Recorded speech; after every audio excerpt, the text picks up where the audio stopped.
Good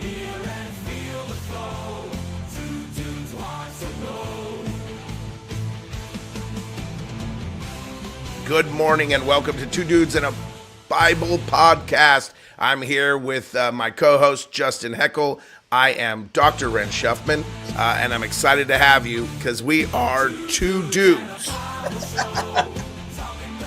that don't know how to hit the stop button. Yeah. Or maybe we just want you to really know who we are. Maybe a little louder even. Yeah. Thank you for joining us this morning. All right.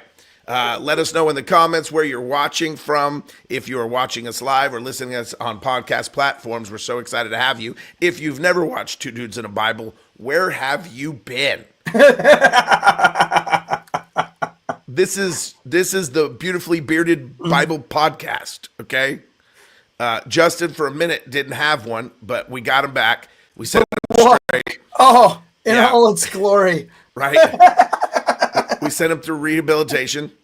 And, now that he's got his life straight, his face straight. Listen, I told Ellie, I said, just look at that new picture at the beginning of the show. Look at that new picture that your son took at man camp of the glorious beard.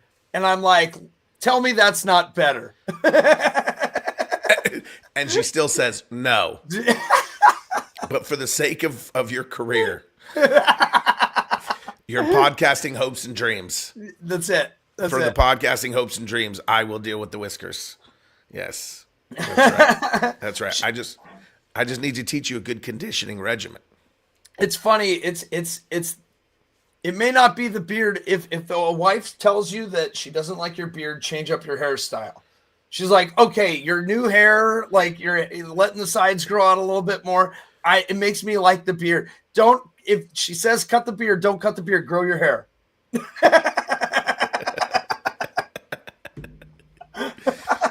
That's right. That's right. Or do more chores. Or do more chores. Or do more chores. Whatever gets the job done. Do you agree? Right. Do more chores. Can I keep the beard if I do more chores? If I fold laundry, can I keep the beard? I think it's worth it. I do. Me personally. But I have noticed that I'm starting to get a few grays in the beard. Oh, yes. Yeah. And so, yeah. Mine too. Like I am contemplating. We will get into the Bible here in a moment, just everyone that's watching. But I am contemplating. I'm like, oh, do I give up the beard when the gray goes? Like so bearded man versus old looking man. Like I'm not sure. So we'll see. We'll see at that time.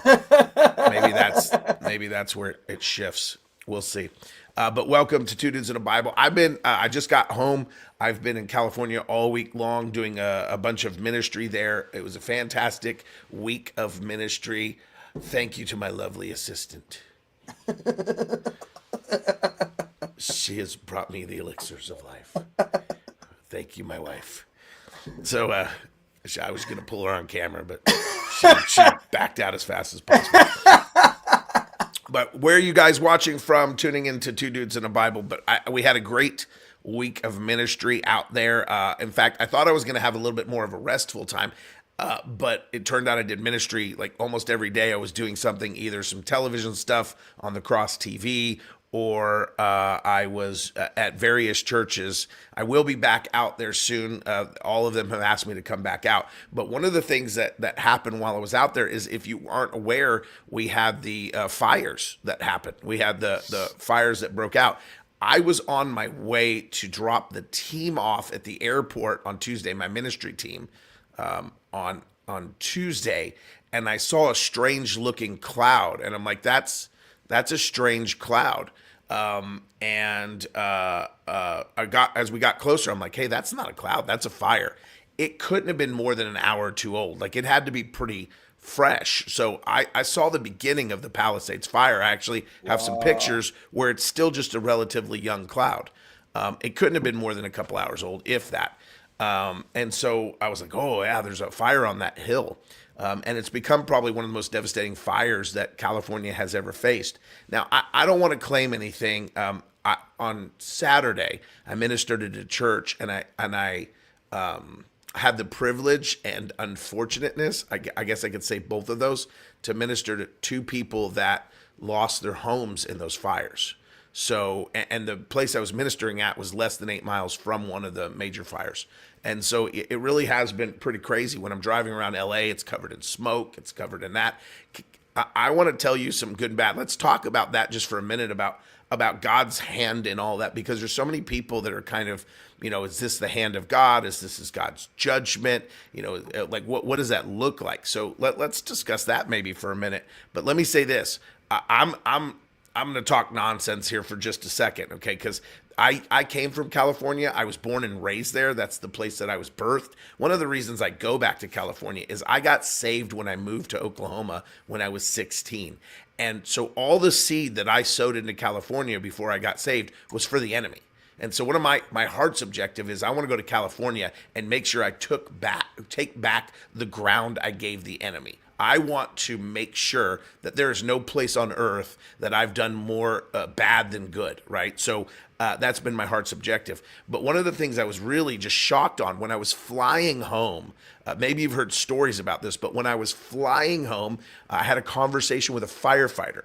He was on his way to go pick up another fire truck and take it back out to California. And so it was his day off. They're sending some of the firefighters to go drive some trucks in, that they need extra trucks. And he told me this, or he told the story. He was talking to another woman at the time, but I was there. He said there was 23 fire trucks that were driven in from another state, and California sent them back. Said, no, thank you. We want these to go back. Do you know why they sent them back, Justin Heckel? Why did they send them back? Because they didn't meet California smog emission standards. Oh my gosh. What? Yeah, there were some rumors posted about that, but this firefighter said, no, that actually happened. So we had to go fly and get green trucks because they didn't want extra smog out of tailpipes being pumped into Los Angeles as smog from burning houses. Like they sent, that is what happens when you have given yourself over to a reprobate mind. That is truly a reprobate mind. And it's like, I wonder if God has allowed California to live in their reprobate mind. And I had some friends. My friend Derek Gates was actually at the Golden Globes. I don't know if you've heard about this one, but he went to the Golden Globes. He got, he's a minister, but he's also really big with in politics right now. And he does some ministry with quite a few different celebrities.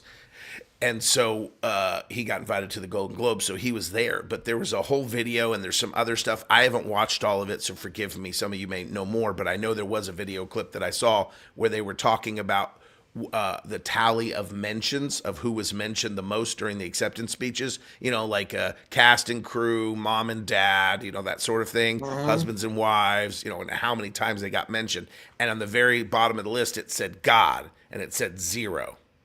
And they laughed about it, that nobody at the Golden Globes, not one of them, had thanked God for their award. And the very next day, the Palisades caught on fire. The very next day, the Palisades caught on fire. And the Palisades is not Hollywood, but Hollywood is burning now. But it is where a lot of wealthy Hollywood people do live. They don't just live in Beverly Hills. The Palisades is a big location for that. And so it's like, so here's the question that people are asking, and maybe Justin will have, his perspective of it, is this the hand of God? Is God's hand, like, here would be the question, is God's hand saying, that's it? I've given you every opportunity, and I bless you. I give you the wealth of the world, and you don't even thank me. And so, boom, I'm sending a fire. Or is this God's hand just saying, fine, you don't want me, you don't thank me, you don't think I'm involved, I'll take my hand off? Like, what does that look like? Or is it none of those? Man, I mean, I don't like to jump into too much of that, but at the same time, I go, there is such an uncanny amount of times things like this happen. Like back in Brazil, you remember when Brazil had their parade and they even had like mock crucifixion and all that kind of stuff. And then what was it, a total flood or something the next day, like Something like that. and it just wipes out the entire city pretty much. It's just like, oh my goodness, dude. Like, I'll say that happens an uncanny amount of times. And, but the other thing that I'd say too is so much of it is even, it's almost like you've made decisions so far along the road, right? Like, they've not wanted to touch their forests for years because they're like, well, we want things to be green and natural and whatever. And so their own ideologies are causing them to make a lot of bad decisions that lend themselves to fires. And the truth is that maybe the hand of God has actually spared them for a long time. His hand of grace has spared them for a long time, but yet it, when it's like, oh, but we're going to mock you. It's like, okay, then I will remove my hand of grace, and there's that thought too. There's a lot of thoughts swirling in my mind. I'm trying to leave things a lot right now to Lord, you tell me if you want me to know something. Right. I think we as the church jump into wanting to know stuff a lot, and we say that we prayed over things, but I think there's, by and large, unless you're someone in California or attached to California, which you are, I'm not. Like I don't have a whole lot there. I have friends there, but I don't have a whole lot there. But one of my things is that I think with the church, a lot of times we want to jump into thinking we have all the prophetic answers when we actually have no tie to that place. So why is God giving you an answer or whatever for the place? Right. And that would probably be another thing when it comes to the prophetic stuff. Sometimes people are too quick to be like, I want to have an opinion.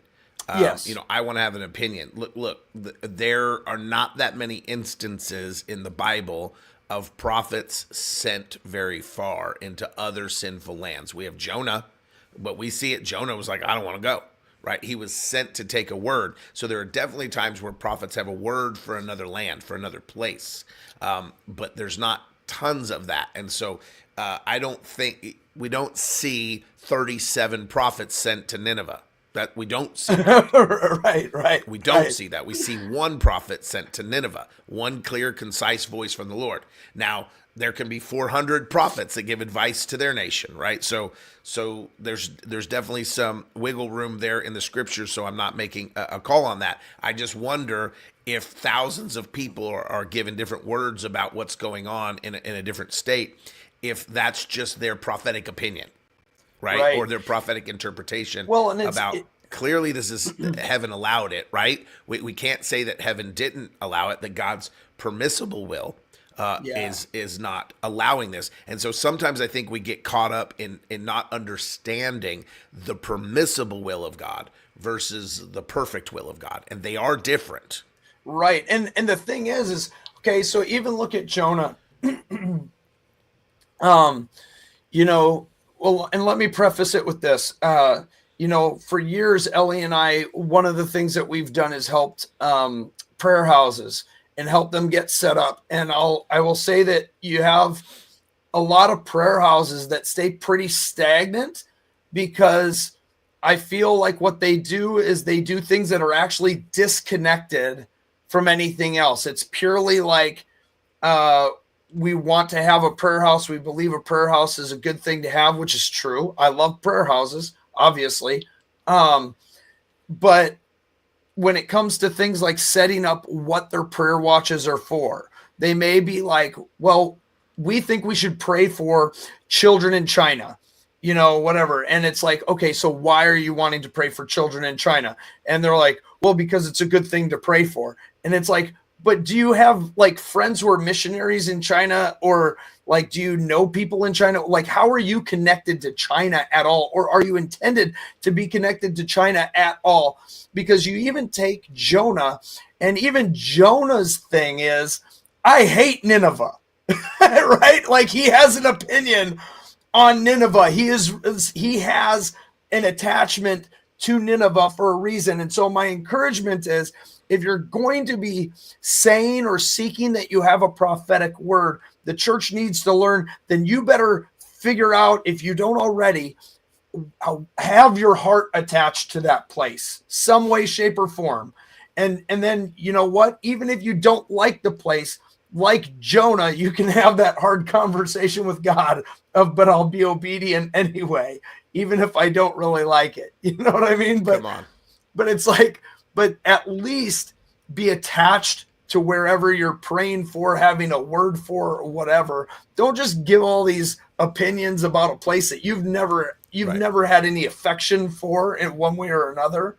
Right. You know? That's so good. So my statement from that would be very simply this. So whether or not you believe like the fires in California or somehow the judgment of God, the hand of God moving, or whether you feel like God's hand came off, or whether or not you feel like it's God trying to wake the people up to say, hey, you need me. Government can't save you. I tend to lean towards the government. This is a stark reminder that when you remove God from your society and you say, we'll be the gods ourselves, we'll govern ourselves, and we can be God ourselves, we don't need a God, and then you can't put out a fire. Like you can't stop a fire, and you start realizing, I don't think we have the power we think we have. I think we need a good God that will watch over us, because I don't know that we're as capable as we think we are. And so in one of the most modern cities in the world, right, the most technologically advanced world, because let's face it, you could, I'm in conservative country, you're in conservative country. That's a liberal country. So if we talk about politics of it, it's very liberal. But one thing I've noticed over the years is I understand kind of the mentality of it. Hardworking people tend to be conservative. People that just want to like get her done and dig in and work hard, they tend to be conservative. But creative people who love to reimagine the world tend to be liberal. That usually is the defining line. They're always thinking about what can I take a blank canvas and create.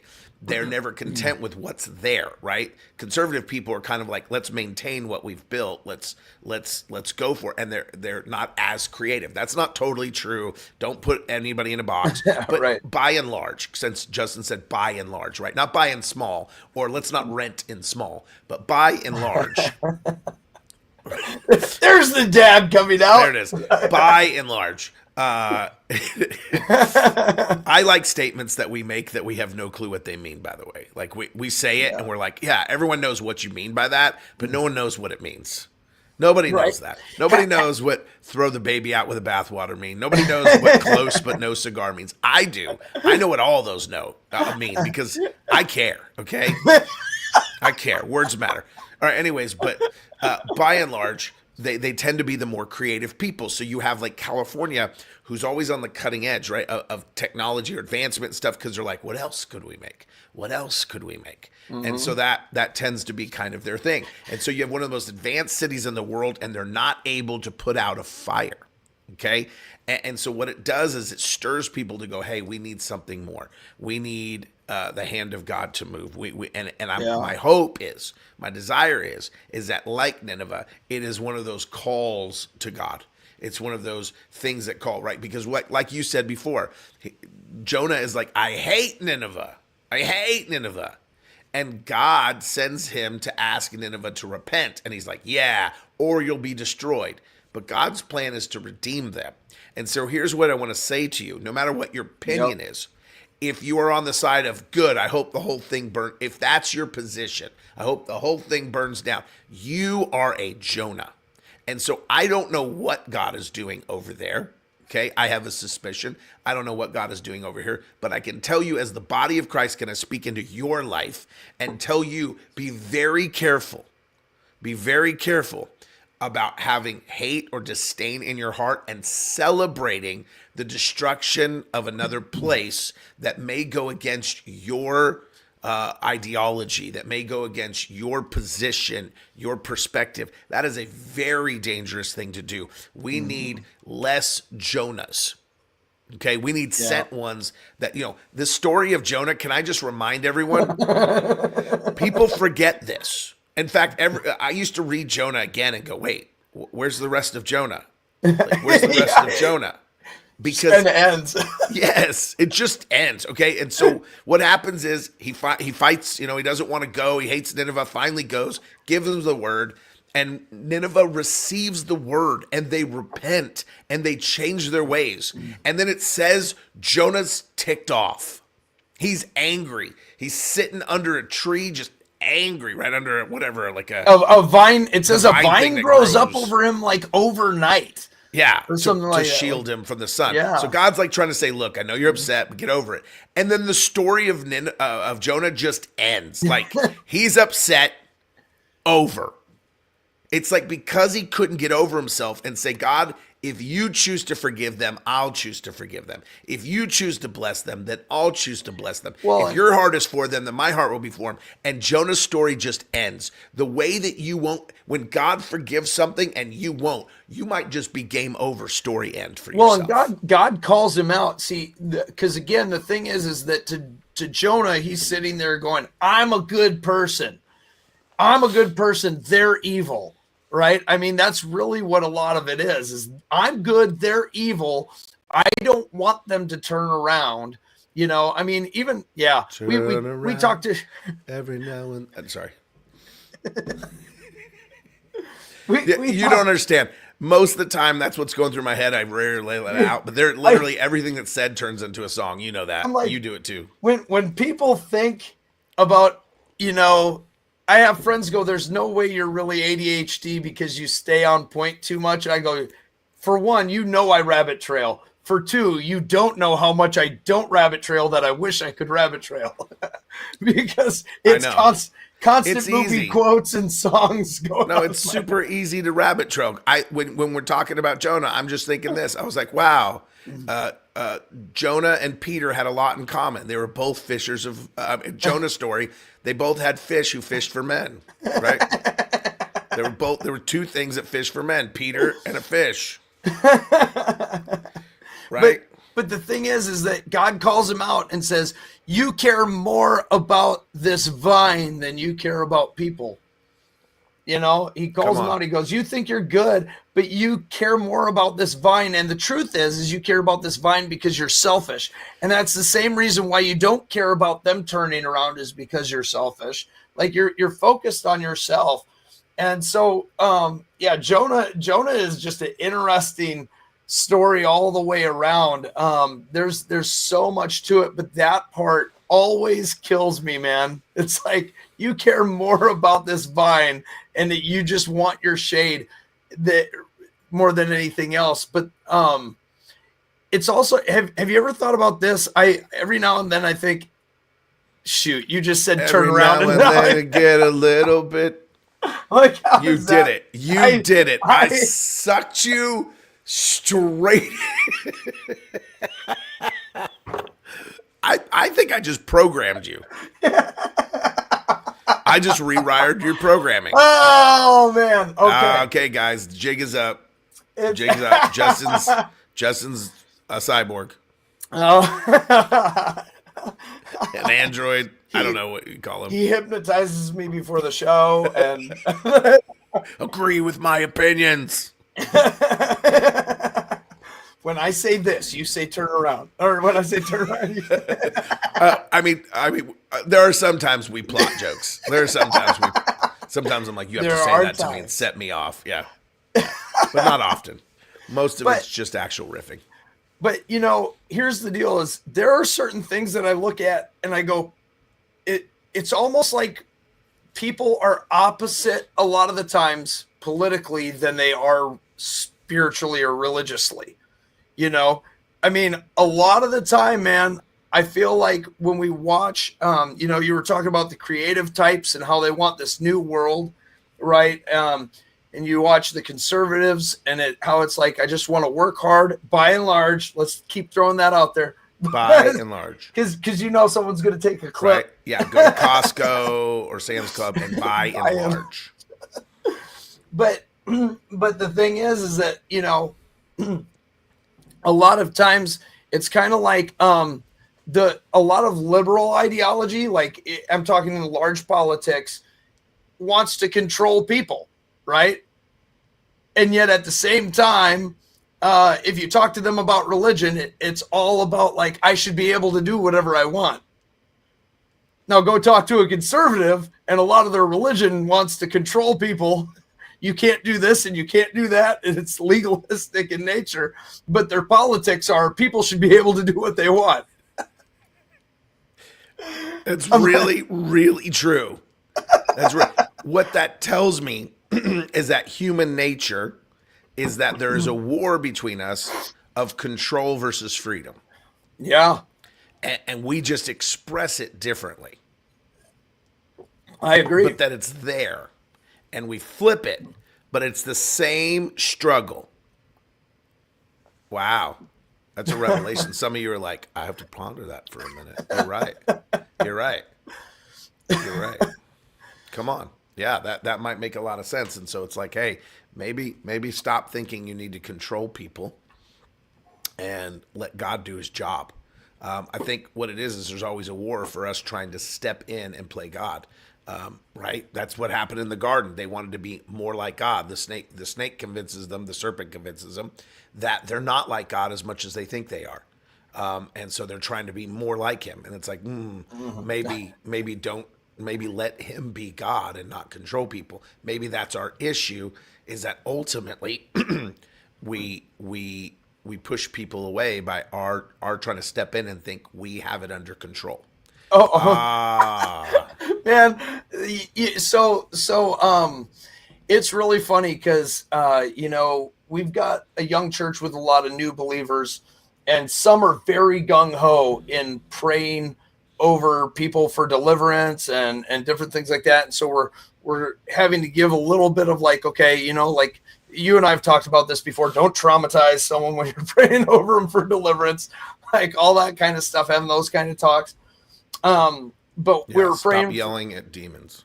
Oh, man. Scared of the volume of your voice. You know what? Here's the deal. I told one of the things I told them this week, because they were like, well, we prayed over this person and like, it just didn't seem like the thing would leave. Well, then, I was around them the same time as that person.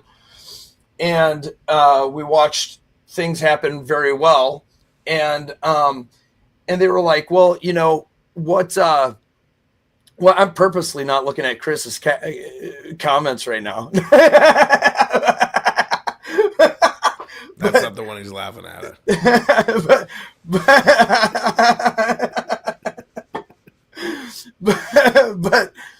But you know what I told him? I said, here's the deal. Okay, so again, in discipleship, we teach that there are 4 things necessary for you to actually consistently grow in the Lord. 4 things for good, healthy brain soil that allows you to grow spiritually and emotionally. The first is peace and joy. So Jesus, he reads the scroll and says, the Spirit of the Sovereign Lord is upon me to preach good news. He's giving peace and joy, right? So he's giving peace and joy. He heals 10 lepers, right? And only 1 comes back. So it's like, I'll give you peace and joy. What you do with it is up to you. Come on. So I'm going to give you peace and joy. The second is attachment. So if you're that leper who comes back after you're healed, right? Man, there's an invitation into my family. There's an invitation into my kingdom, right? So whoever received him, whoever believed in his name, he gave the right to become children of God. So there's attachment love. The Hebrews would call it hesed, right? You're probably like, you're butchering that word. I butcher Hebrew words all the time. I just get in a lot more trouble than you. I was just going to say, yours just because you're a filthy Gentile, you're allowed to. I am a Jew. I'm not supposed to butcher them, but I do. But so the thing is we have peace and joy. Without giving someone peace and joy, I'm just going to tell you this. Without giving them peace and joy, there is a very small chance they will ever respond from a spiritual mind, because they're in their carnal mind. They're in self preservation and defensiveness, and so they need to be given peace and joy. But when they come back, it's like there is the opportunity to those who received him, to those who believed in his name, to be given the right to become children of God. So there's the attachment love. which says, I'm not going to run out on you even if you're a Nimrod today. And a lot of people in this world don't have that. Nimrod's a biblical name, by the way, so we can use it. Right, you're such a Nimrod. Can you imagine that for all of history, you're such a Nimrod? Right? Like, this guy, just so you get a Nimrod, Tower of Babel times. Okay? They didn't even have more than one language. They come up with all these new language, but all of the new languages, they know one word. You're a Nimrod. You're a Nimrod. He's like, man, you make one mistake. There's not even social media, but it follows him for thousands of years. You go to any language in the world, you hear them go, Nimrod. Nimrod. And you're like, and they're looking at someone and pointing. You're like, oh, they think they're a dummy. That's the one word you can understand in every language. It's so bad. Nimrod. Nimrod. But so peace and joy. That's why I laugh all the time. Peace and joy. Attachment, and then group identity. I always say the Beatitudes and the parables give us a group identity. Every strong family has a group identity. You know if they're military family, you know if they're immigrant family, a music family, right? Yeah. So he, through the Beatitudes and the parables, he gave us group identity. And then there's correction and accountability is number 4. And so, and here's the thing is, when I know that you are totally out for my peace and joy, you're like, man, you know that I really just want you to have peace and joy in your life, right? That's 2/3 of the kingdom, by the way, for those who don't know. Great job, Pastor Ren Schuffman. But that's 2/3 of the kingdom: righteousness, peace, and joy in the Holy Spirit, right? So peace and joy is 2/3 of the kingdom. Attachment, group identity, correction. When I know you're out for my peace and joy, when I know you're not going to leave me just because I was an idiot today, when I knew the expectations of this is what our people look like. Our people are forgiving. Our people are merciful, right? When I know what the expectations are, then when I step outside of that identity and you hold me accountable to it, I know that you're really calling me back into identity, back into relationship, back into having full peace and joy. And so I'm much more likely to accept correction and accountability. And so, but I say all that because we were talking about deliverance, right? And I told them, stop going in to have a battle with a demon and go in to love the person. Because when it comes to peace and joy, one thing that neuroscience is showing us is you are shaped less by what you say you believe. What you are really shaped the most by in life is whoever you love the most, whoever gives you the most peace, gives you the most joy. And so that's why Jesus said, if you don't hate your brother, sister, father, mother, even yourself more than me, you can't be my disciple. He wasn't being egotistical. He said, either I'm going to shape you or someone else is going to shape you. And that's all there is to it. Yeah. So when it came to dealing with this person, I went in and here was the thought process. It was, I'm going to drive a wedge between you and this demon. Obviously, you're wanting to hold on to them for some reason. And I said, hey, look, you know what? The truth is, somewhere along the lines, you got traumatized, right? Let's talk about that. Somewhere something happened. And they were like, yeah, this happened. I said, you know what? And you allowed this thing to come in at that time because it filled that void for you. It made you not feel the lack of peace. Not, this thing doesn't make me feel alone. I equate it to this. Say that you're a great guy. I'm an okay guy, but I hang out with this total dirtbag, right? And then you come along and you say, dude, you've got to ditch this dude. He's horrible for you. And I'm like, but he's been with me for 12 years. And anytime somebody said something to me, he would stand up to him, and so he's made me feel protected. and he makes me feel like I'm not alone. And it's like, but he makes you feel ugly too, right? And it's like, well, yeah, sometimes he makes me do some ugly things, but he also has a good side to him. And it's like, right, you invited that thing in because you had a very real need in your life. He took advantage of that. Jesus Yeah, he wants to met the give, need. yes. Yeah, and And demons will meet the need. and Jesus wants to meet that need for you too, but he's not going to try to control you and make you do ugly things in order to keep him around. Come on, that's so good. And so what I'm doing is I'm driving a wedge between them and this demonic force, this demon, because I'm creating peace and joy that doesn't involve that demon. And whoever we love the most, whoever gives us the most peace and joy, is who we'll let shape us.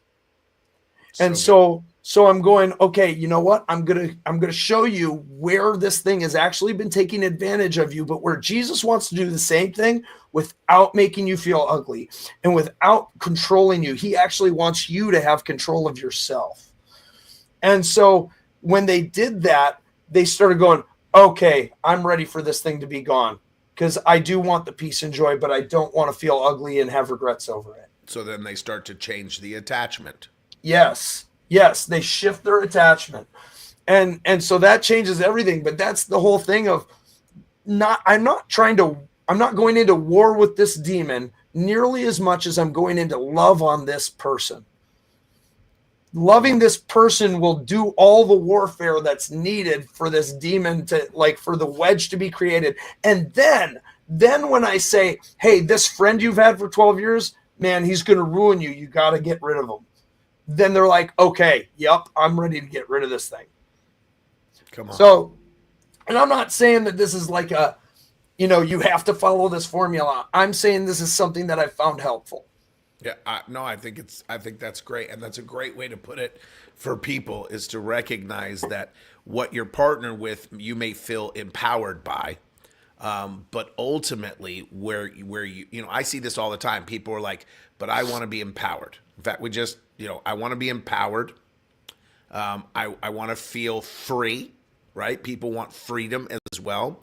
And so they'll chase things that are unhealthy for them because they want to be free. They'll run from the church because the church restricts them or judges them or like, but I want to be free and the church won't let me be free. And it's like what you don't realize is your freedom is chaining you.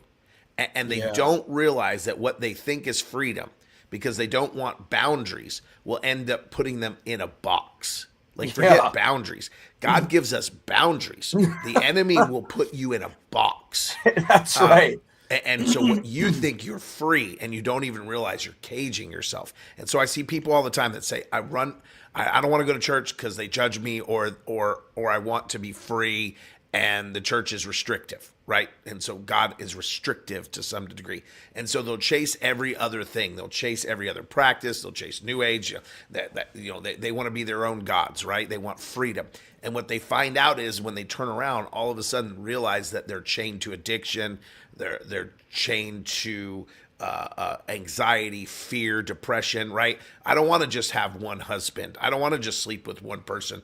That's too restrictive. And what they find out is their freedom, their sexual freedom ends up putting them in bondage. And it Yeah. ends up giving them anxiety. I was just recently watching like a porn star that turned Christian. Like she had a radical Dude, there's so many. It's amazing. I have to clarify. I wasn't watching the way I phrased that was just terrible.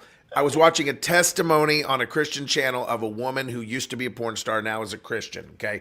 And she was talking about they sell you that this is freedom. They sell you that this is peace and joy. Like you can take liberty and it's empowering, right? So it will empower you to do this. And she's like, I literally, in the time that I spent in the industry, I only saw 2 girls that didn't use drugs in order to get through a scene, that wasn't drunk or on drugs in order to get through a scene. Like they said it was empowering, but very soon you realize it changed you. And you're depressed, you're hurt, you're anxious, you're like it destroys you. And you realize what was told to you as empowering is actually imprisoning. So sad, Right? And so it's like if that's where you get your joy and your peace, and it's a false peace, right? Whatever gives you peace. And the thing is like, well, but it does give you peace. Okay, and I like to redefine the word. It's a different. I think the peace you're talking about is not quite the biblical peace, right? Shalom is the biblical peace. I'm not butchering that word. Shalom. Shalom is the biblical peace. Okay, and shalom is different than our word for peace. The only way you get peace in the world, when someone says, "I just want peace," what that actually means is there's a war. And I want to surrender. I want to actually give up. And the only way someone receives peace in war is that one nation gives up and comes under the rule or governance of the other one. The other one can choose not to govern them. They can choose just to form a treaty. But you have to meet the victor's terms and conditions. Period. Period. There is no negotiation unless the victor allows you to negotiate. It's allowed by the victor to negotiate. They put you under their thumb however they feel so. They may take your land. You may come under their as their nation. They may just say, hey, we want you to stop some practices. But that's up to them. What you are doing is giving control over. In order to get peace, you have to give control. Yeah, okay? yeah. That's how you get it, through surrender. So when you say these demonic things or these hurtful things, you want peace, and the thing that gives you peace is what you're surrendered to, what you have given over control to. And so one of them is a false peace. The enemy is a false peace. So you give him control in order to get peace, and then he uses that control to chain you. Yeah, okay? Man, that's what happens. We had I think this was 2 weeks ago or something at church, but I can't even remember how we got on the topic, or it actually might have been on one of our fire nights and just came out of nowhere type of thing. But I said, there's a drastic difference between surrendering to an enemy versus surrendering to the one who loves me. Yes. There's a drastic difference. Huge difference. And, the thing is, you brought that up. There's a difference. And yes, there's a perfect verse for that, where Jesus says, my peace I give to you, my peace I leave you. And he goes, but I do not give to you as the world gives. Yes. He's like, my peace is different than how the world gives peace.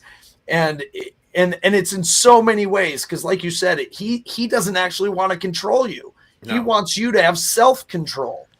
Yes, he wants you to have self-control. And people will say this, hey, God's in control. God's in control. I don't see that in the scriptures. What I do see is that God is in command, not control. Yes. He gives us commands, and we decide if we're going to follow those commands or reject those commands. So he is the commander, but he is not the controller. All right, that's not how he operates. He's given us free will. Here's a great example. There are a lot of people that are like, I want to be free. I want to be my own autonomous person.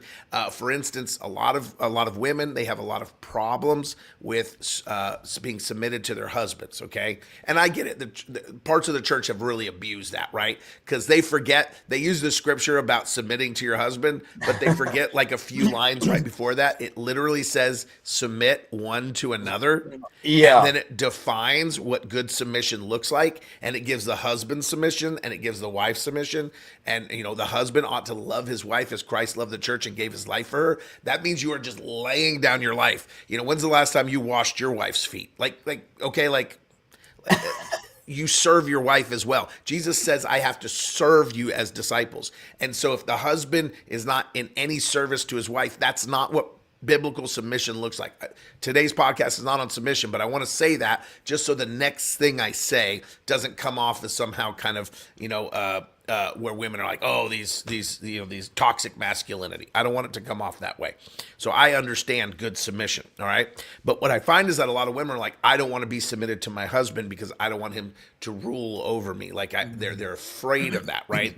They're worried. I'm not going to just let him rule over me. Here's my problem with that. So what we've done is we've raised a generation of women that say, I don't have to be a stay-at-home mom, which you don't at all, right? I can do things. I can do everything a man could do, right? That you understand this mentality.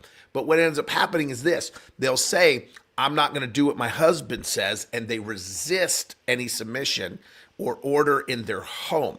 But they will go to a job And 8 hours a day, they will let a man say, yes, sir. Whatever you say, sir. You want me here 5 minutes earlier, sir? You want me to stay 5 minutes late, sir?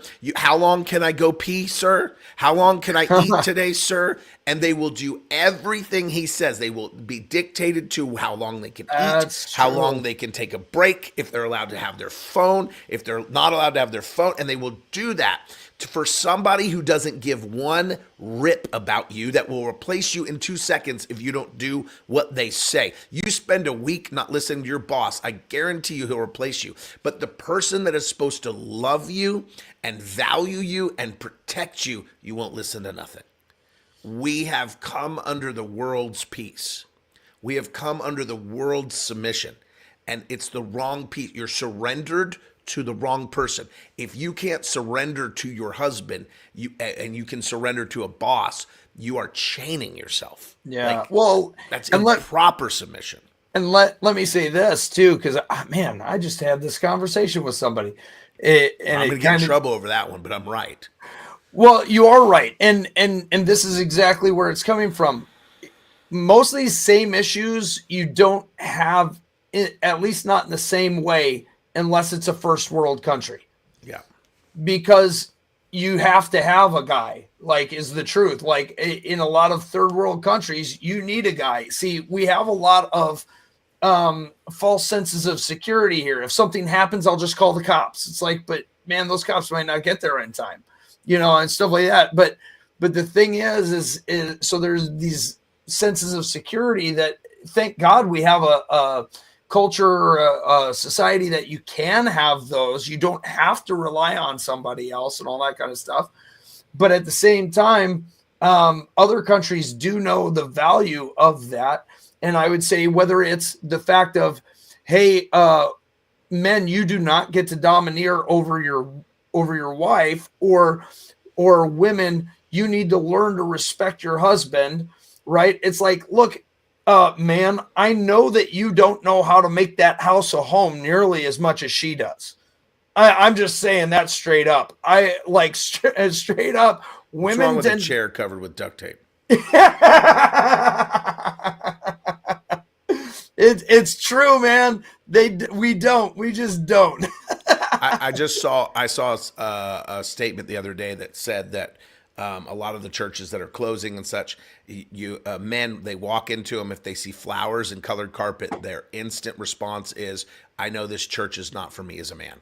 Like that's their perspective. And I read all the comments, and all of the women were pushing back. They're like, there is nothing feminine about flowers. Jesus put flowers. And it's like, okay, you're defending the feminine position, but if you get a card that invites you to an event and it's got flowers all over it, you instantly know it's a woman thing. Like, you instantly know it's a woman right. thing. Here's the thing. They're defending it. If it's got guns and ducks, it's yeah. If it's got guns and ducks, if it's got guns, you don't go. Well, the argument will be, well, God didn't make any guns like we make guns. It's like, yeah, that's what men do. We make stuff. Right? You want us to come to church? Put stuff that was made. That give us ingredients. We make stuff. Man makes stuff. Okay? Man make. Women take. Oh, I'm just kidding. Right? Because they take the flowers. They don't make any. I'm just kidding. They're like, we make food. I'm just kidding. Oh, man, you're calling men the liberals here. I'm in so much trouble right now. The women accept what God has given, and the guys go, what can we make? No, guys, it's called humor. Don't trash me, okay? I'm sorry. If you have any hate mail, just go ahead and send it right here to me. Send it to justinheckel@gmail.com. Just send all the hate mail. But they understood that the idea is that guys, they don't want to go to church into that environment. And if it feels feminine to them. So all the women, they're arguing whether flowers are feminine, and they're missing the point.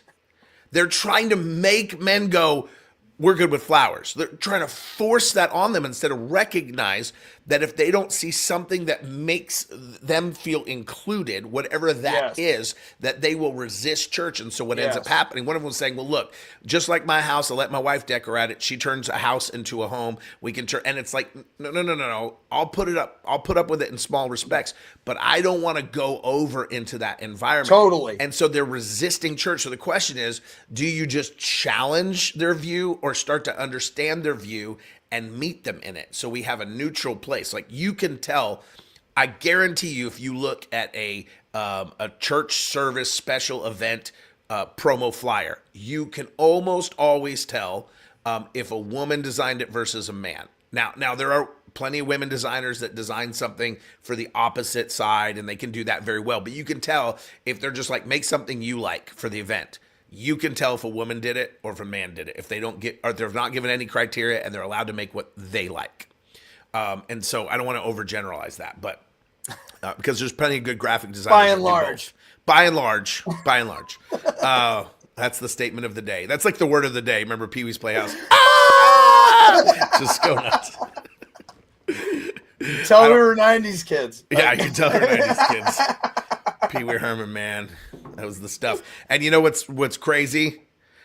He was supposed to be a caricature of a person, right, with his suit. And now every young person wears a Pee Wee Herman suit. Have you noticed it? Have you noticed it? Yes. It's the Pee Wee Herman suit. Yes. It's the in fashion. Everyone's like, you look so dapper. You look so good, right? You got all that riz. You busting right now. Man, that suit slaps. Before I forget, so I want to go back to this. Here's what we have to realize, though, in our first world relationships, is that one way or another, whether it's from the guy's side doing it that way or let me put it this way, women, I want you to know that 90% of the time, your husband is probably letting you have your way with stuff. And so then when they say that they have an idea of something and you go, no, and they start getting frustrated, it's because they already are letting you have 90% of your way. Like, you know what I mean? And so the thing is, again, this is by and large,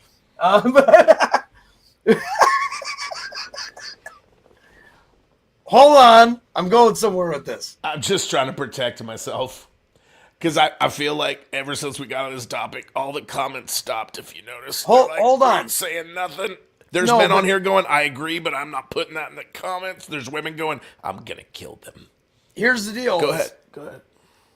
Again, if this was not a first world country, the way that a lot of men are in first world countries, you wouldn't be treated that well. Or in third world countries, you wouldn't be treated that well.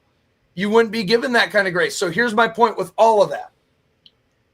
Is in both cases, we need to be aware where either side is actually taking advantage of the fact that your spouse has a good heart.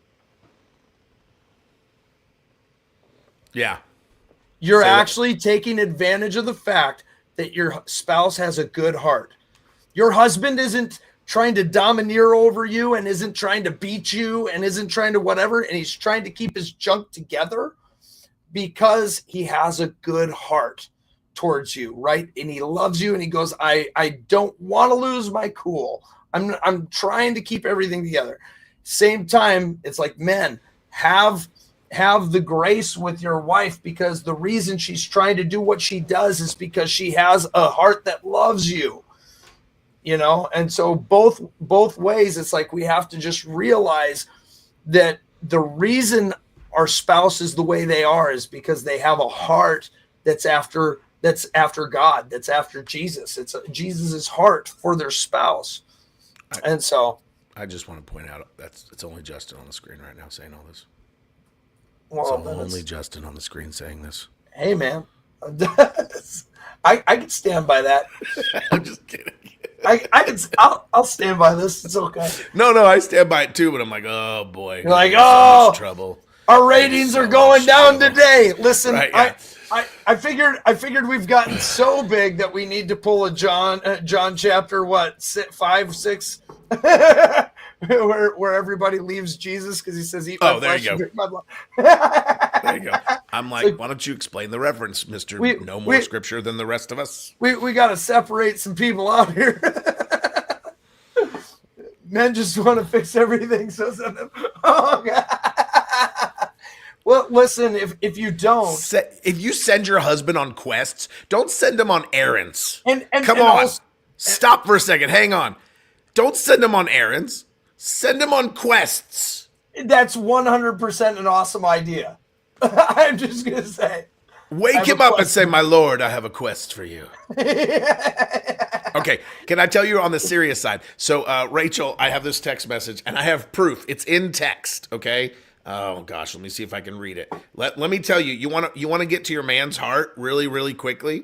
90% of men will respond to this, and it might sound kind of cheesy or silly or whatever, but it really, really works. I'm trying to see if I can find it real quick. But Rachel, when I got my doctorate, she was asking me something about the church right after I got my doctorate because she couldn't be out there for me to get it.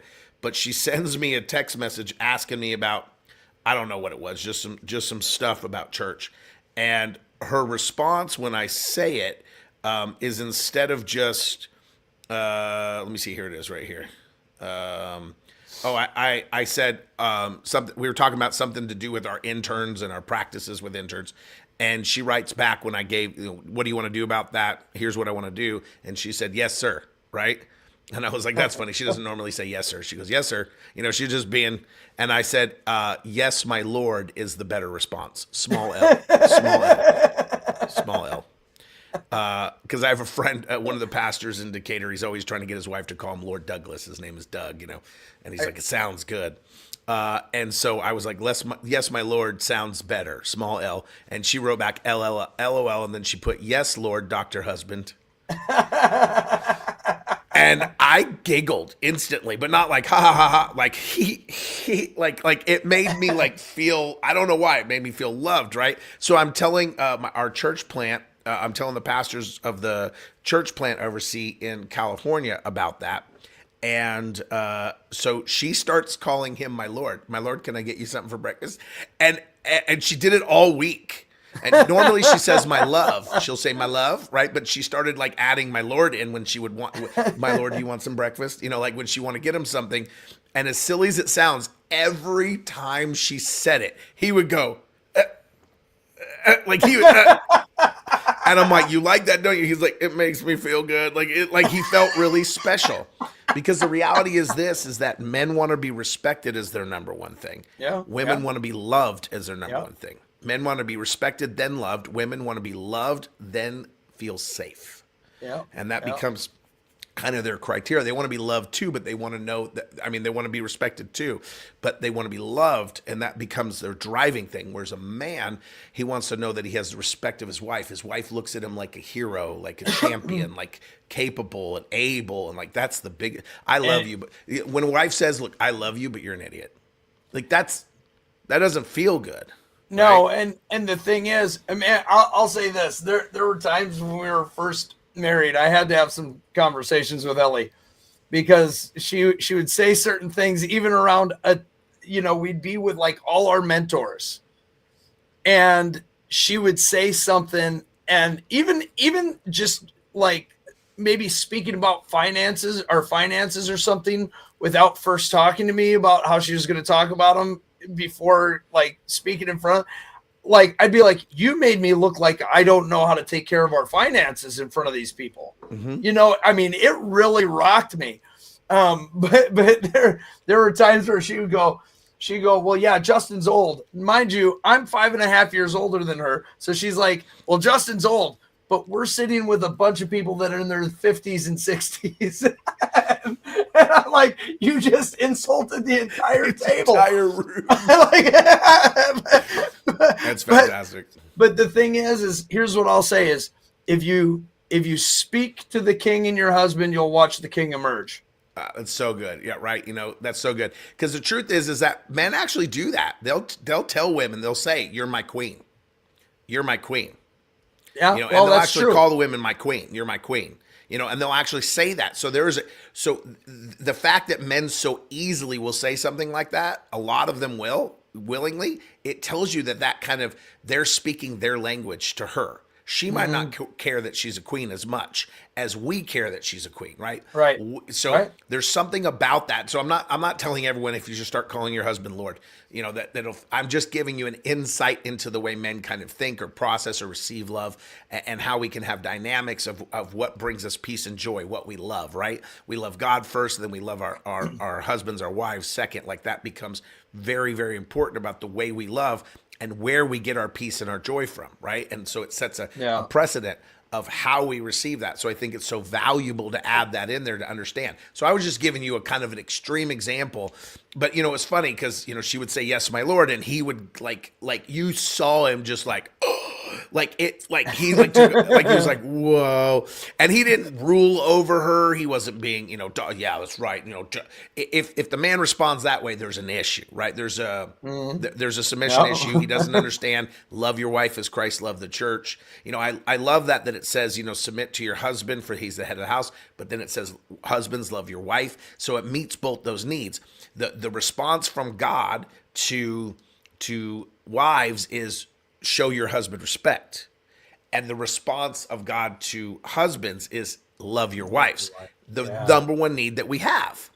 And Yeah. so like if you can take that into your relationships with your husband and your wife, you'll have a better marriage if you understand that dynamic. So I'm just giving you an extreme example of how of a practical application that I noticed seemed to work really well. You know, like it was like, and honestly, when Rachel said that back to me, she was just being playful, right? You know, because now I'm a doctor, and so she was just being kind of playful. But even in the playfulness, I was all giggly, and I was like, oh, like it made me feel good. Not like finally she recognizes. That's a bad place, but it made me feel loved and respected. And ultimately, I want my wife to respect me. And so when she comes up and says I'm cute, I like that. But when she comes up and goes, "You're incredible. Like you're a great leader. You're a great pastor. Like I'm so grateful that you're my husband. Like I get to stand beside you." Like that, the fact that she wants to stand beside me because of what I do and how I live, and you know. Well, and it's yeah, it's like you know, even the thought of men want to go to war for stuff. You know Yeah. what I mean? They do. They want Yeah. to fight for stuff. And knowing that you are uh is in agreement with them is a huge deal. Huge deal. Because then they actually tie that to their family. Like I'm fighting for my family, which you know is something that is so important, but it's feeling like you're in the battle with us, Yeah. even if I'm the one going, feeling like you're with me while I'm there, That's you so know, good. Yeah. is huge. Yeah. So speaking of that, as we kind of wrap up for today, I think, you know, if Justin wants to go to something else, we can. But speaking of that, I have a podcast that I'm going to record here, probably this week, of an amazing time that I stood up for my wife, and the results of it. So a few years, I'm just going to set it up a little bit. A few years ago, when I was doing the Power Hour of Prayer every day, a woman came on who had a brain tumor. Listen to this, guys. Who had a brain tumor. They diagnosed her as inoperable and 3 months to live. Like even the second opinions, everybody was like, okay, what do we do? What's the treatment plan? They said there is no treatment plan. Chemo won't fix this. Nothing will fit. Just get your affairs in order. And you probably need to look into hospice. Like it was done. All right. Done. And she came on our Power Hour of Prayer. My wife and I both prayed for her. My wife messaged her privately because she's traumatized by this, right? And so she's having a hard time. We tried ministering to her privately off the Power Hour of Prayer. So when people think I'm just trying to, we're just trying to be on a podcast and be, celebrity Christians, that's not how it works. And so we took her kind of on as some ministry on the side, and Rachel was kind of walking her through some trauma counseling to help her through this season. But I had a very strong word of the Lord that says, you'll live and not die. And rather than receive that or just go, I don't know if I can believe that, or just be hopeless in that, she decided to listen to the doctor and their negative report over my positive report, to the point where she got so angry at Rachel and I that she was blasting us for giving her hope.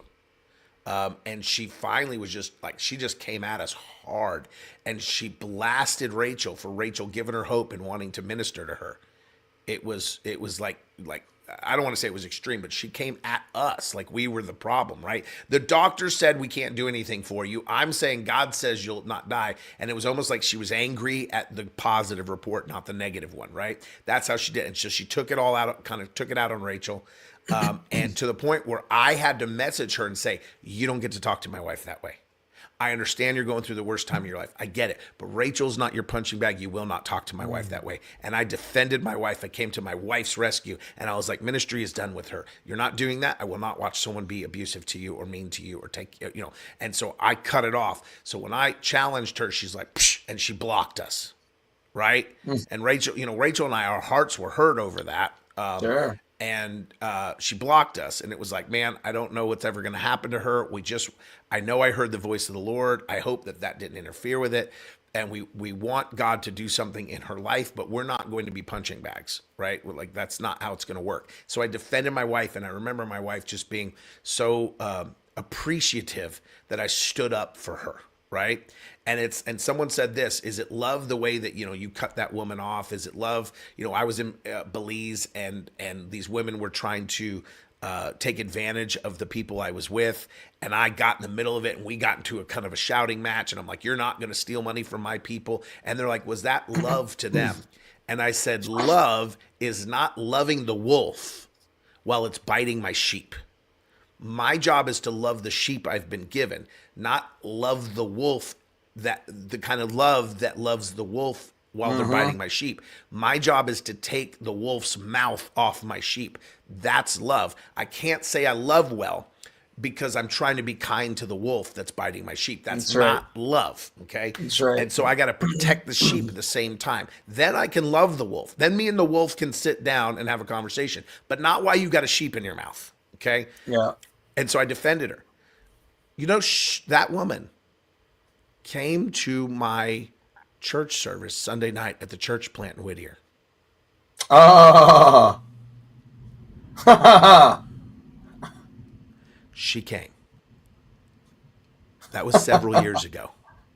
It was several years ago. Do you want to know why she came? Why'd she go? She came to apologize to me. Oh, man. And she goes, you probably don't even want, she was so nervous to apologize to me. And as soon as I realized who she was, and like the whole story finally clicked, and I was like, oh yeah, man, I just grabbed her and hugged her. I was like, oh my gosh, you're alive. She's like, I'm so sorry. I was like, I know you need to apologize. I was like, but I don't care at all. Like You're alive. Alive. You're alive. That's amazing. You're alive. And I was like, oh my gosh. I asked her, I said, please, will you come on my podcast? Will you come on a podcast with me? That's so good. And let me tell the story. Like, I'm trying not to cry right now. The story might be the greatest story I've ever heard. I'm going to go dig up the clip. I'm going to pull up some of the messages where she's just upset, I won't show it all. Like, I'm not going to, but, just enough. The story is so good.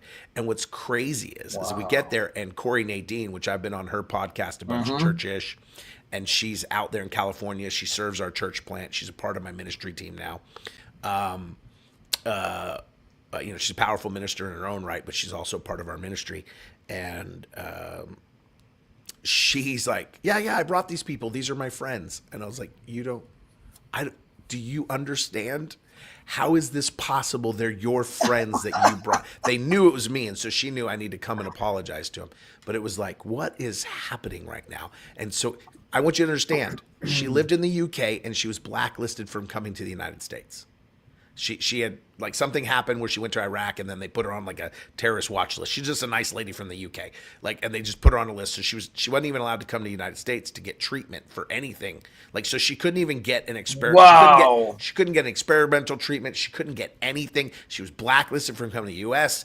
England, they have socialized medical, so they like offered her nothing extra. It was like, it was done for. Okay, I'm not politicizing healthcare, but that's what happened. She's alive. And the story will absolutely blow you away. So look for Wow. that, okay? I'm going to record it and then post it as a live so you can watch it. And I'll be in the comments and stuff, but I'm going to record it so she's not nervous. But yeah, it's going to make some of you guys weep. And I've heard a lot of crazy, amazing stories about healing. This might be the best one. That is awesome. Yeah. Praise So Jesus. just throwing that out there as Praise Jesus. Right? Just wait, man. Just wait. I kind of want to just like tell everyone, but I'm like, I don't. I want her to say it. Yeah, it's the best. And just So in good. case you don't know, I'm going to do a lot more of that stuff. I'm planning on doing a lot more interviews with people who have had supernatural encounters of crazy kinds. I've been asked to do that. I'm not gonna discuss all the details of that, but I've been asked to do to host some shows about supernatural encounters and be the host of those. Me being somebody who's had my own supernatural encounters. FYI, if you go to the Cross TV, you can go on their Facebook page and go back and listen to my interview that I did in the middle of the week. Was it Tuesday or Wednesday? I don't remember, but you can find it on the Cross TV or the Cross Network is probably how their Facebook is listed. And you can listen to my story about how I fought or I watched angels and demons fighting for 3.5 hours when I was a young man. It took me over 20 years to tell the story, and it was not a vision, it was in the natural. Demons and angels for 3.5 hours naturally appeared and fought, and I watched it when I was a young man. And for 20 years, I sat on that story because I didn't want to be labeled as a crazy kook or charismaniac, and I just didn't tell anyone because I didn't know what it was for. And so only a few people that were close to me ever heard that story.